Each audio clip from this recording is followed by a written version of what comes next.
j'ai pris le premier site qui passait. Et j'ai pas lu les histoires. Vraiment, ça va être découverte avec vous. Donc avant que la vidéo commence.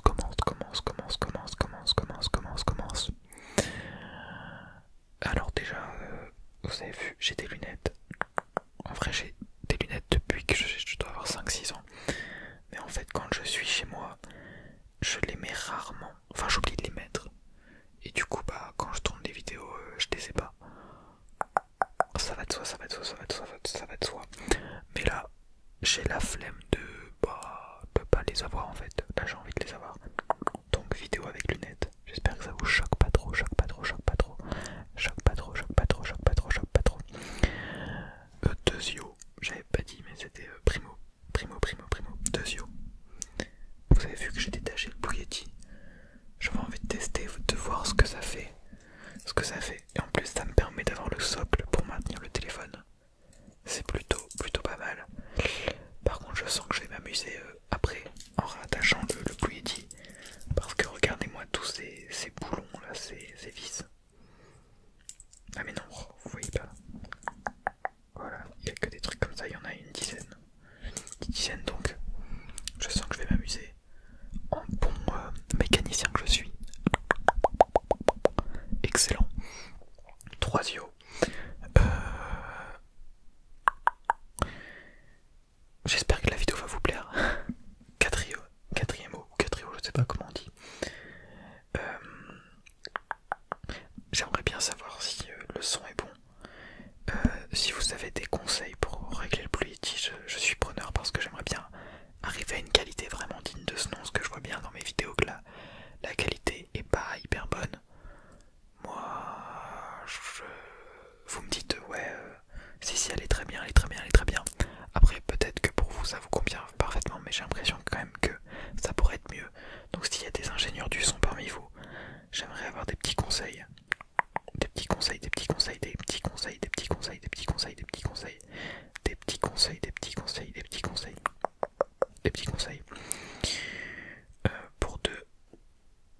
Pour une meilleure qualité sonore. Parce que je sens qu'il y a plein de trucs à exploiter avec Audacity. Et s'il y avait une référence en niveau sonore, ce serait bien Azar ASMR. Je pense que vous connaissez tous. Il arrive à un son, mais t'es obligé d'être jaloux.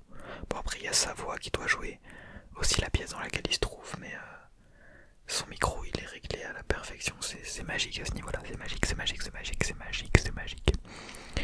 magique. Bon, il est quand même assez lourd ce petit Blue Yeti là. Et cinquième mot, du coup, vous avez vu que le cadre était un peu différent. En vrai, je me suis juste posé dans la chambre là, de chez ma grand-mère. Et c'est même ça qui m'a donné l'idée du thème de la vidéo. Parce que je savais que j'allais tourner, mais je ne savais pas quoi. En fait, il y a juste à regarder autour de moi. Il y a des poupées sur l'armoire, sur l'étagère. Il y a du bordel partout. Il y a des peluches un peu lapins, enfin, ambiance un peu creepy. Je me suis dit, oula, ça serait bien de faire une vidéo serait d'horreur du coup. Ça m'a mis l'idée en face de moi. Du coup, bah me voici, hein. Me voici. J+1 après le bac. Vous connaissez. Toujours très déçu de cette journée d'hier, mais j'arrive petit à petit à oublier. Et on va tout donner pour l'oral, même si je sens que ça va être aussi catastrophique, mais bon, enfin bref. On va commencer la vidéo sans plus tarder, parce que ça fait déjà 5 minutes au moins que j'introduis cette vidéo. Donc il est temps de commencer. Je vous souhaite à tous une très bonne relaxation, et toujours aucune transition. Enfin, du coup c'est une transition, vous avez capté, excellent. Toujours la même blague, après toutes ces années. La première histoire s'appelle La gardienne en danger. Bon, ça va, j'ai quand même vu que c'était des histoires vraiment assez courtes. Et c'est pas plus mal. Alors, en quête d'économie pour payer ses études universitaires, une jeune fille se fit confier la garde de la maison d'un voisin, un médecin, en échange de rémunération. L'homme lui demanda de se présenter à la maison à 19h. 1 heure après être arrivée dans la demeure, la jeune fille reçut un appel téléphonique au domicile du médecin. Au bout du fil, un inconnu lui dit que si elle ne sort pas de la maison, il la tuera. Effrayée, l'étudiante raccrocha, puis regarda sur l'afficheur. Étrangement, la personne qui avait téléphoné avait utilisé une ligne privée. Très bizarre tout ça, très bizarre. 30 minutes plus tard, le téléphone sonna à nouveau. Si tu ne sors pas bientôt de la maison, je te tuerai, déclare le même homme à la voix rauque au bout du fil.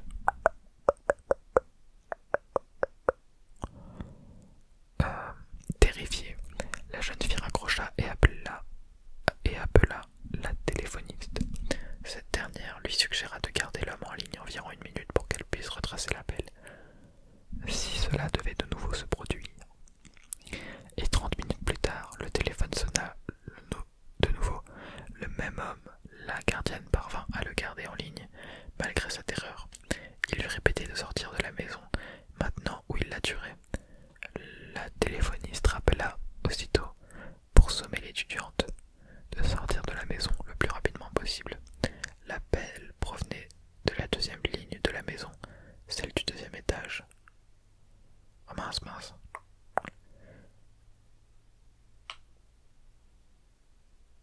Oh, j'ai fait n'importe quoi avec le pad, là j'arrive pas à retrouver où j'en étais.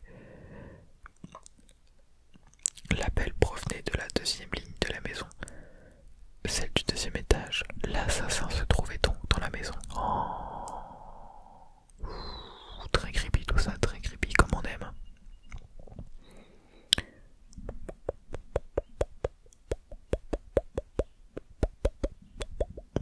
Ok. On passe à l'histoire numéro 2. Le vieil homme et la tarte aux pommes.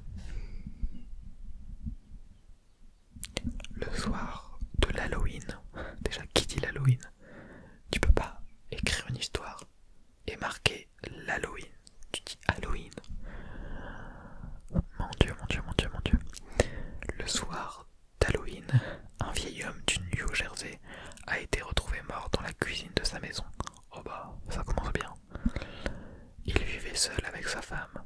L'homme n'était pas de nature facile et il maudissait les enfants. Le 31 octobre, c'est quoi ce bruit? On dirait qu'il y a un oiseau. Oh là là.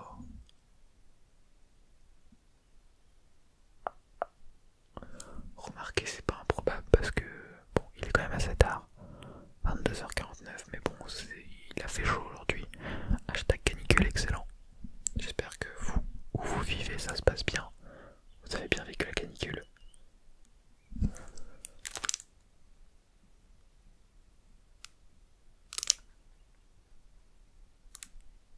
Ok, non, en fait c'est un problème interne, ça doit venir du micro, je pense qu'il y a des interférences avec le téléphone. Et ça produit une sorte de bruit d'oiseau. Bon bref.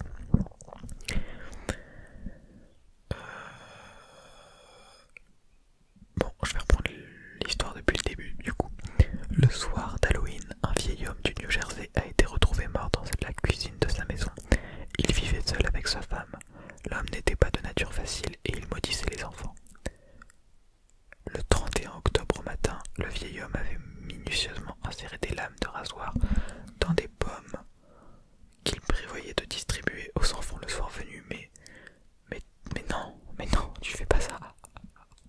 Ok, t'aimes pas Halloween, mais tuer des enfants, enfin, les mettre en danger, je suis pas sûr que ce soit une bonne manière de montrer que t'aimes pas trop ça.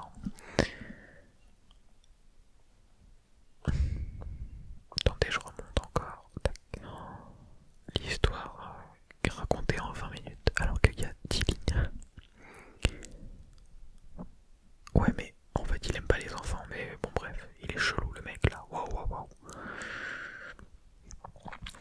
Sa femme, qui s'opposait fermement aux actes criminels de son mari, grincheux, décida d'arrêter le massacre prévu par le vieil homme. Elle lui prépara sa tarte préférée et l'invita à en dévorer une bonne pointe au dessert. Juste avant que les enfants ne viennent frapper à la porte, l'homme, qui à la manière d'un porc prenait d'énormes bouchées de tout ce qu'il sa femme juste avant d'avaler. Mais où as-tu pris les pommes pour faire la tarte? Ok, je crois que je commence à comprendre l'attitude là. Je les avais toutes prises ce matin. C'est en ingurgitant qu'il obtint la réponse à sa question alors qu'il se trancha la gorge de l'intérieur. Elle est spéciale son histoire quand même. Hein. Bon, c'est pas trop un truc d'horreur. Bon, en même temps, moi je comprends. Moi j'adhère à l'arroseur arrosé. T'as voulu faire le malin. Et bah voilà, tu te fais karma par ta femme en plus. Il a eu tout ce qu'il méritait le petit monsieur. Même si vous aimez pas Halloween, hein. On ne le dit pas assez. Même si vous aimez pas Halloween et les enfants. Pourquoi je dis qu'il aime pas Halloween alors qu'il aime juste pas les gosses en fait au final ce monsieur. Même si vous aimez pas les gosses, ne mettez jamais des lames de rasoir qui pourraient les blesser dans des pommes ou je ne sais quoi. Peace and love, ok, on fait comme ça. Troisième histoire, la voisine. Un jeune homme habitait dans un immeuble. Une nuit, quelqu'un frappe à sa porte. Il se lève et va ouvrir. Une femme se tient là et lui demande si elle peut passer la nuit chez lui parce que son conjoint la frappe. Elle le rassure en lui disant qu'elle a appelé sa famille et qu'ils viendront la chercher demain matin, à la première heure. Le jeune homme lui donne une couverture et lui propose de passer la nuit sur le sofa. À son réveil, la couverture est pliée sur le divan et la jeune femme est partie. Il se prépare et part travailler. Oula, ça sent pas bon pour le monsieur ça, je le sens pas. Après, les histoires sont un peu logiques, bon. Il n'y a pas de piège normalement. Le soir suivant, on cogne de nouveau à sa porte. La même femme est à sa porte, mais cette fois-ci, elle est marquée de coups au visage. Elle lui demande une seconde fois l'hospitalité. Ne pouvant qu'accepter, il lui propose de dormir au même endroit que la veille. Le matin, elle n'est plus là. Le même manège se reproduit tout au long de la semaine. Inquiet, le jeune homme se rend au poste de police pour expliquer la situation. L'agent lui montre une photo sur laquelle il reconnaît la femme. La police lui apprend que cette femme a été battue à mort dans son immeuble par son conjoint. Ah ouais, en fait je m'attendais pas du tout à ça, donc non, elles sont pas forcément très logiques les histoires. C'est bien parce que ça aborde plusieurs thématiques en vrai.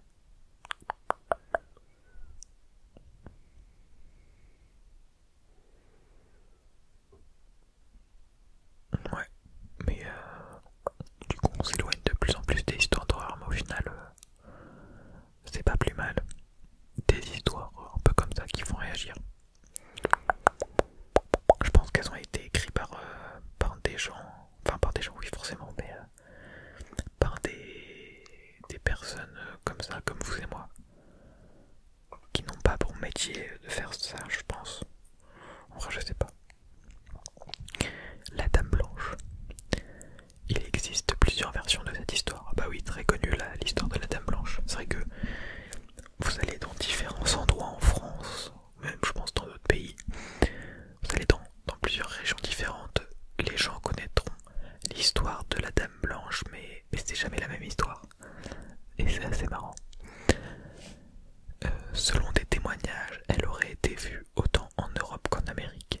Voici l'une des nombreuses histoires la mettant en vedette. Prenons cette histoire puisqu'elle est racontée par un médecin. Une personne qui a priori est plutôt réaliste et a les pieds bien sur terre. Le témoignage date de 1977. Après une longue journée de travail, le docteur rentre un soir chez lui, sous une pluie battante. Il voit au bord de la route une jeune femme vêtue de blanc. Il s'arrête et lui propose de la ramener chez elle. Elle accepte et après avoir indiqué son adresse, elle ne dit plus un mot. Elle reste très silencieuse jusqu'au moment où il passe sur le pont du Furet. À cet instant, elle se montre agitée et effrayée. Arrivé à destination, le médecin lui prête son parapluie et attend qu'elle le lui ramène.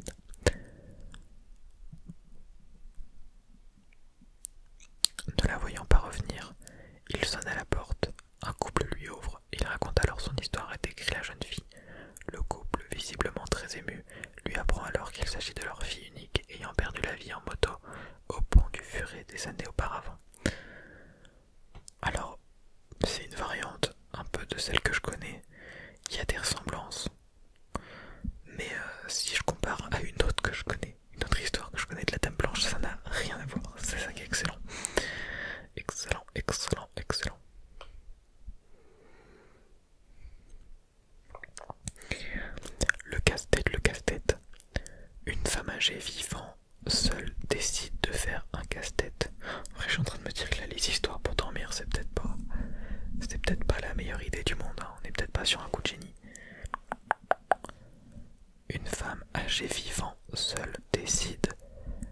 faire un casse-tête dans son salon pour passer la soirée. Dehors, c'est la noirceur totale. Au fur et à mesure qu'elle assemble les pièces, une impression étrange la saisit. Elle reconnaît peu à peu son puzzle, le décor de son salon, puis sa télévision, puis elle-même, vue de face. De plus en plus fébrile, elle continue. Les dernières pièces du puzzle qu'elle assemble sont celles de la fenêtre derrière elle. La toute dernière pièce du coin de la fenêtre montre le visage terrifiant d'un homme la regardant. Ah ouais, alors ça c'est excellent. C'est court mais c'est efficace, voilà. La structure est bien, le plan est bien. Pas comme à mon bac, il n'y avait pas de plan, j'ai fait qu'une partie. Ah là là, c'est horrible. Ou la sixième, elle a l'air bien, mais elle est peut-être un peu longue, on va s'en faire une dernière. Les fantômes d'Alcatraz. Située au beau milieu de la baie de San Francisco, la prison fédérale de la haute sécurité d'Alcatraz abrita les plus grands criminels américains de 1934 à 1963, année de sa fermeture officielle. 10 ans plus tard, le site fut ouvert au public et devint l'un des lieux touristiques majeurs de l'État de Californie. Plusieurs témoins affirment avoir été confrontés à des apparitions d'ombres automatiques. La plupart auraient lieu dans le couloir principal de l'ancienne prison où 3 détenus, Bernard Coy, Joe Kretzer et Marvin Hubbard, furent abattus le 4 mai 1946 alors qu'ils tentaient d'échapper à la vigilance de leur gardien. Ouais, ok, bon.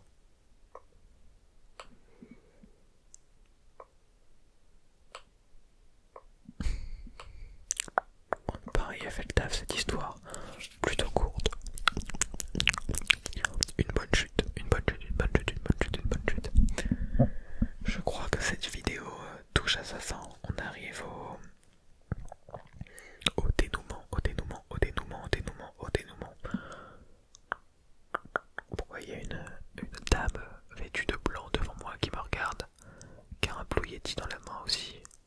Elle a un Tascam dans la main gauche et un Blue Yeti dans la main droite. Oula, oula, oula. Au secours, au secours, au secours.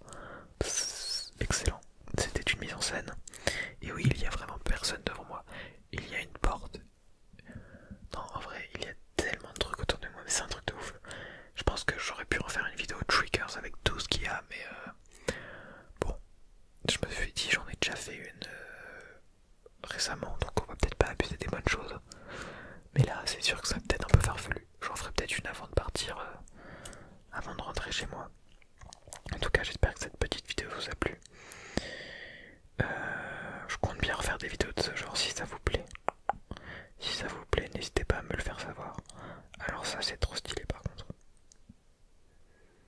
On dirait les trucs dans les films. À la fin là, quand ça se termine, tac. Sauf que le truc est pas assez grand pour que ça fasse l'effet. Vas-y, je vais être... Attendez. Oh, ça fait trop stylé. Je viens de me découvrir une passion là.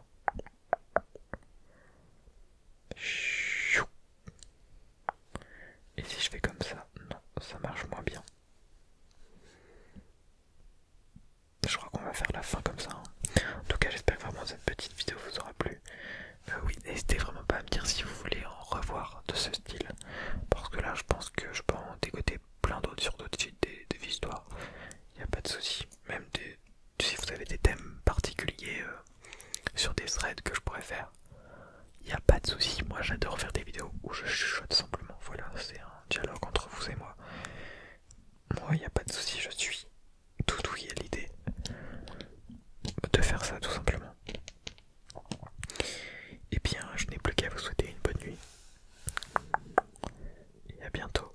Bonne nuit, bonne nuit, bonne nuit, bonne nuit, bonne nuit, bonne nuit, bonne nuit, bonne nuit, bonne nuit, bonne nuit, bonne nuit, bonne nuit, bonne nuit. The end. Attendez, on va le refaire. Mais en fait, c'est dommage parce qu'on voit quand même vachement